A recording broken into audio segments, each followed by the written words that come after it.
Et donc pourquoi c'est intéressant? Eh bien, c'est parce que, par exemple, si on va ensuite qu'on fait tools et qu'on fait set multiple variables, par exemple, hop, et ici on va mettre notre proposition de valeur. Et donc là, vous voyez, hop, qu'on peut récupérer directement cette variable ici dans le module parse.json, alors que si on avait on n'avait pas demandé au format JSON et qu'on avait juste le résultat comme ça, ben, on serait bloqué avec la proposition de valeur et tous les témoignages à la suite, et donc on ne pourrait pas les exploiter de manière individuelle. Donc voilà, ça c'est vraiment l'intérêt de demander voilà, les résultats à ce format-là, et c'est particulièrement pertinent dans les cas d'usage soit de formatage de données, soit d'extraction de données,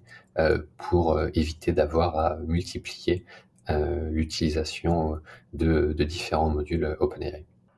Dernière partie donc, de ce tutoriel sur l'utilisation de ChatGPT dans Make, ça va être donc la partie format et mise en forme. Si vous demandez par exemple à ChatGPT de rédiger un email, ou si vous lui demandez de rédiger un contenu qui va ensuite être transposé dans un Google Doc, ou encore dans Notion, et que vous souhaitez que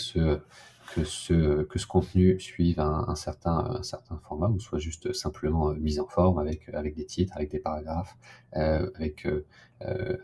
des textes en gras ou même en italique, vous allez avoir besoin d'utiliser donc l'un de ces deux formats, HTML ou Markdown, parce que la plupart des outils,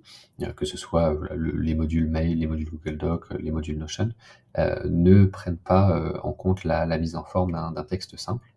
encore plus lorsqu'il vient d'un module comme ChatGPT, où voilà, il n'y aura aucun balisage, aucune indication sur la mise en forme du contenu.